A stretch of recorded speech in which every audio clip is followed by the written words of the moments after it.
everybody. Welcome to College Chats. And I'm joined by Brandon Washiashi. Brandon, happy to have you on. And just to quickly get started, give us a little background of who you are.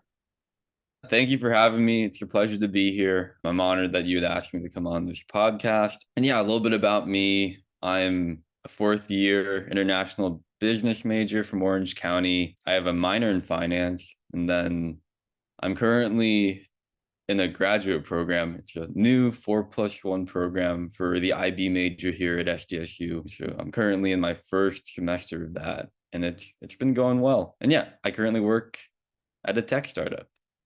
That's pretty much everything that's current about me. Nice. Thanks, Brandon. And I actually heard about the 4+1 program from another friend of mine that does mechanical engineering. Do you know who is offered that program? Is it like a special program? Do you have to apply to it? What is that like? There's a bunch of working parts to it, but each department has their own maybe 4+1 program that they can roll out.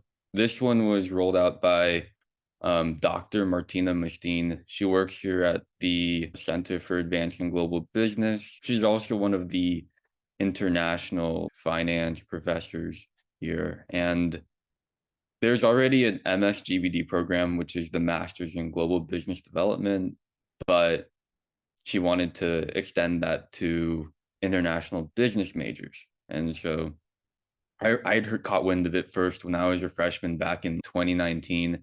And I was bugging my counselor, like, hey, tell me more. And he's like, hey, we haven't actually made it yet, but I'll keep you posted. And this went on for the next couple of years. And I kept asking, and he kept saying, oh, well, we've hit a roadblock here, there. And I'm like, just let me know. And then boom, 2021, I think summertime is when it finally rolled out, and they announced it. And so I applied to it. And then, yeah, I'm one of 4 people who are going straight from the undergrad right into the grad program. Yeah, thanks. That's super helpful. And then 4 people, including all the different majors, or specifically in your major? It's specifically for IB. And so for this BMGBD program that they've created, you have to be an IB major to apply for it. Mm-hmm. Yeah, I want to get an understanding of your background because are you originally from Japan yourself, or are your parents are there and you were born here? Oh, that's a fun story. I am not originally from Japan. I'm actually a 5th generation Japanese American. So my parents were both born in Hawaii, and their parents and their parents' parents, they were all from Hawaii. And so I think my great grandparents were the ones who immigrated from Japan right around that time where there's a massive migration of immigrants from Japan to Hawaii to work in the sugarcane plantations. Wow, I was off by only a couple of generations there. I mean, what got you into college first, and then what got you into San Diego State rather than, other schools? Because you're originally from Orange County, right? That's where you currently live.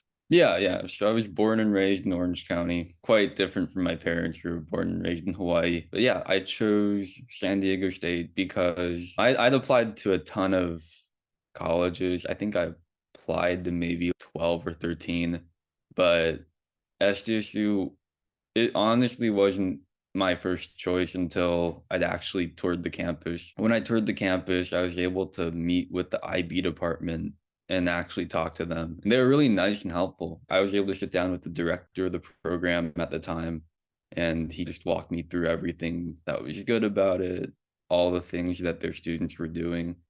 And that really sold me on the idea of coming here, because coupled with that nice Cal State tuition, California weather, and just being close to everything, for me, it was a no-brainer at that point. I'm like, my only decision was really on the curriculum. And after coming here and learning about it, I'm like, oh, yeah, this is the place for me. Yeah, that's a good point for the whole matching of weather. Cal tuition. Tuition here is great. Only for in-state though. I've heard a couple complaints from out-of-state folks, but that's a good point. And then now you want to touch on what exactly, I guess you did talk about like that, the director of the program for IB or whatever. What ended up convincing you to do that as the major? And then What about the different locations that you chose? What made you choose Japan and Asia Pacific over the other locations that they offer? Yeah, so I always knew I wanted to do international business to a certain degree. I didn't even know that it was a possible major until I'd actually toured SDSU and found out they had an IB department. It all started back in high school. So I studied abroad in Japan my summer of my going into my senior year, and that really changed my perspective on the world and made me want to incorporate that into what I already knew that I wanted to major in business. And so I was looking for a way to potentially do that. And I had the understanding that, oh, maybe I should get a business major and then minor in Japanese, and that would be a great way to tie the two together. But then I found out about IB and I went, oh, there's a way to really focus on this in a way that I didn't know was possible. And so that's what led me in that direction. And the Mhm. IB department here is insanely good. I think they're ranked 10th in the nation right now. And so, Wow, I did not know that. yeah, That's why we're learning new stuff here. Anyways, what is inside the IB curriculum that is different from you mentioned like, if you were to do business as a major and then minor in Japanese or whatever? What's the separator that distinguishes and makes it a really good curriculum in this top 10 that you mentioned? Like what is it that makes it good? I think it's the whole experience that you get because while you're taking a lot of regular business classes with the students in the business college, you get that experience of being able to study abroad and really focus on on an international aspect. Having that extra of culture classes and learning more about globalization, I think really makes it different from a general business major. For me, I wasn't able to go abroad because of COVID, but I would have loved to. It's okay. I'm still fortunate enough to have been able to study abroad, even if it was in high school. Yeah, tell me more about how your experience in college sort of started with year and maybe moving forward because you were involved in a bunch of different things. I remember you were in AKPsi, you transitioned that into sort of a consulting role within that branch of AKPsi, right? And then you sort of did Meketa, now you're doing Zip, now you're in completely different like is it an internship now, the startup that you work for? Is that an internship role or is that what is that? Internship role for sure. I am the business operations intern. Nice. So just can you touch on the little process that you went through so far? Sure. Let's see here. Yeah, year I came in with knowing that my goals for the year were to get established in college, get plugged into friend groups, get plugged into activities, and keep up my GPA. And I think I did a pretty good job of doing it. Rushing AKPsi was a great experience. I met a ton of people who were in that same mindset and also people who had already gone out and gotten internships, they'd gotten jobs. And so it was a good resource to network with. And ultimately, it allowed me to, I guess, get plugged in and keep on that same mentality because it's hard when you're going at it by yourself. But yeah, come around my like junior year, that's when the consulting gig came up. And so we partnered with Lavin and did music and the consulting. And that was where we helped a small business with building out their own business as we were just volunteering our time to help them out. I was given a team. I think we had three that we were running, and I was in charge of maybe 10 people. And we just went and helped them with a couple deliverables for one semester. It was a fun experience. It got me into learning more about entrepreneurship. And all the classes I took the year after that were down that same route. And that's, I guess, what got me here. I love it. It's great. And now, what students would you recommend should join these different business fraternities, business organizations that do a lot of business oriented professional development? What do you recommend? What level or year do you recommend that they join? Why should they do it? What did you get out of it? And ultimately, what did you think could be improved from joining such an organization, right? Yeah, everyone has their own journey. Everyone has their own stuff that they want to do. For me, definitely it was a plus to join a business fraternity in my freshman year. That way, you make a ton of friends while you're still young and have the rest of your time at college to go and have that friend group, that support group, that network to build around. I remember you in the freshman year. Yeah, you still had your shaved head too. It's Yeah, a like ritual cycle. just being able to socialize and go out and meet new people. I know that you and I hit it off pretty quickly. I think we both had that econ class together. Yeah, that econ Yeah. class was legendary. They're talking about random stuff all the time, but it was a good experience. But keep going. Sorry. Yeah, no, definitely. Keeping up with just that mindset of networking with people, wanting to better yourself, and surrounding yourself with people who can help you achieve that. I think that's the most important thing. Ideally, yeah, if you can do it early, that's great. But I would not discourage anyone, whether they're even a junior or senior, if they are looking to get plugged in with people who can support them to that need to that level that AKPsi does, then yeah, by all means, go for it. It's a great experience. Yeah, that's why I think a lot of organizations, clubs, and stuff are there to like, you know, give you that information, give you that knowledge to be able to transfer that into an actual role career, understand what you want to do in the long term, and super helpful to be able to join these different organizations. Now I want to touch on your internship. It was an internship, right? Because it was sort of during the semester with Meketa. What was that process like? What did you do to, prepare for it? What was your time like there? And then what did you think you took away from it? And what are some next steps that you're going into after Meketa, right? Yeah, I was at a fork roads on what I wanted to do with Meketa. I was looking for an internship. So that, to put into perspective my timetable, this was right where my Japan study abroad was hedging on. So basically, the Japanese government had not opened up their borders yet, and I'd already been accepted into Sophia University out in Tokyo.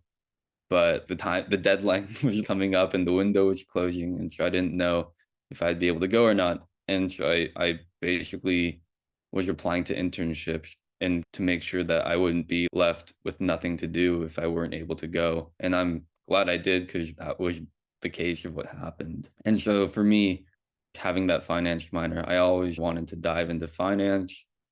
And Meketa, they're great, honestly. They're an institutional investment firm, and they took a chance on me. They offered me the internship, and so I definitely appreciate them for it.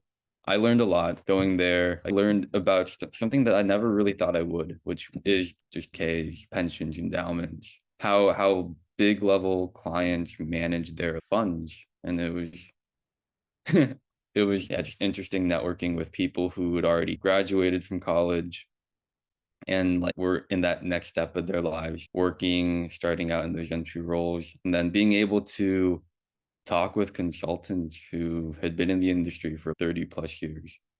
It was a really fun experience. Yeah, and how did you get that into your current role? And now you're working for a tech startup, which is a completely different avenue. What was the thinking behind getting into that? Yeah, finance is great. Meketa is amazing. But for me, I figured that, guys, I'm still in college. I should use this opportunity to touch in as many different industries as possible, especially ones that I'm interested in, because it would be way harder to switch after I graduate. And so I wanted that, that exposure to really get a taste of what it would be like working in different roles and different companies and different just industries. And so, yeah, Meketa, financial investing, institutional, but Williot, they're a tech startup, and so it's very different. The work environment's very different, but they're both amazing. Yeah, what And do they so do, from by the way? I haven't gotten to research deep into Williot. So what's kind of the idea of the company? And then what is your role in the company itself? Yeah, Williot, they were founded in 2017. They're based out of Israel, and so I had to I had to do my research before I applied to work there, because I didn't even know what they did at first. And so basically they make these intelligent IoT tags that are going to revolutionize the way that supply chain is done, because it's a lot of high level stuff. And so I had to have a bunch of engineers coach me through what was even happening. But I'm really excited about the technology. These IoT tags are going to basically they're like RFID but better. They allow for full visibility through a supply chain because they actively transmit information like temperature, location. It's pretty cool to see the solutions that people come That's a up with. lot of data. I feel like if you track what's happening with a single package over the entire course of like the supply chain of how it runs through it, that's crazy. What would Yeah, that be used for, do you know? so the applications are pretty broad, and Yeah. like depending on how it's done, it can be used for a multitude of things. Primarily right now, the easiest solutions to conceptualize are retail, like pharmaceuticals or food. Like there's actually a case study that we did. It should be available on the Willie Out website, where they partnered with the largest food retailer, Shoot for Soul, in Israel, and they tracked the food from the field all the way to the storefront. And it's really cool just to watch. I'd recommend it. I think it's on YouTube.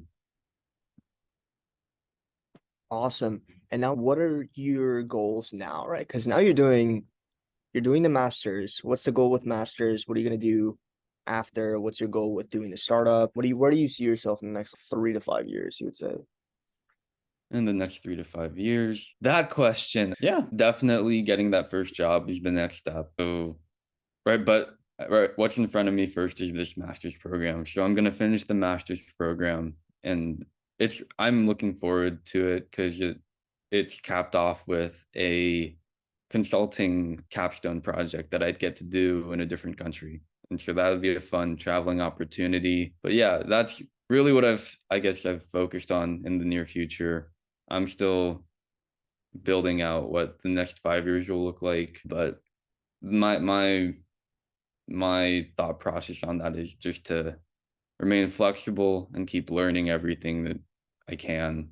And I'm sure you have the same mentality about that too, right?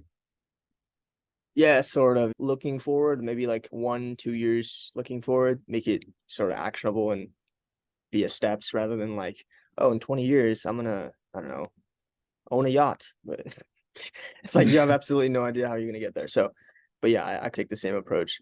And then now, as far as going into the overall field of international business and your experience with it so far, do you have any like tips, advice you would give to any other people, students, people that are trying to potentially get into whatever you're getting into with startups? What's the Brandon Washiashi statement of advice for those people? Yeah, don't ever feel locked down to one thing. People change careers all the time. If you don't like what you're majoring in, do not be afraid to step out of your comfort zone and go change, right? Because international business, for example, is such a broad degree with a ton of applications. I could go into finance, I could, and now, which I did, and now I'm in the tech startup entrepreneurship, and it's so different, but they all connect in a way, right? Because tech startups need venture funding, and right, even touching on venture capital. Venture capital is both finance and dealing with entrepreneurship, and so everything everything is relative. Just don't be afraid to try something if you're interested in it. That's the best advice I could give. Don't be afraid. Just go out there, do it. And Boom. if you, yeah, if you, yeah, I mean, I'm not gonna try to overcomplicate it, but Yeah. And then travel tips. ooh, travel Yeah. tips, travel tips. Do you think that I the haven't. study abroad experience is worth it? Oh, 100%. I've been trying to get out of the country to go travel abroad, and I just haven't been able to because of COVID. But yeah, 100% worth it. It was I was in Japan for one summer, and that was easily one of the best summers of my life. Being able to just kind of get away from everything and experience an entirely different culture. For me, I didn't know any of the language at the time, and so that was very humbling to not understand a single thing. I'm no, like my host family was amazing. They definitely helped me out a lot because I did not understand Japanese. I understand way more now, but To just be kind fair, of traveling. yeah, to be fair, I sort of feel like every week I forget 1 or 2 words of my home language too. So I bet it's a commonality among people that sort of lived in the U.S. for a long period of time.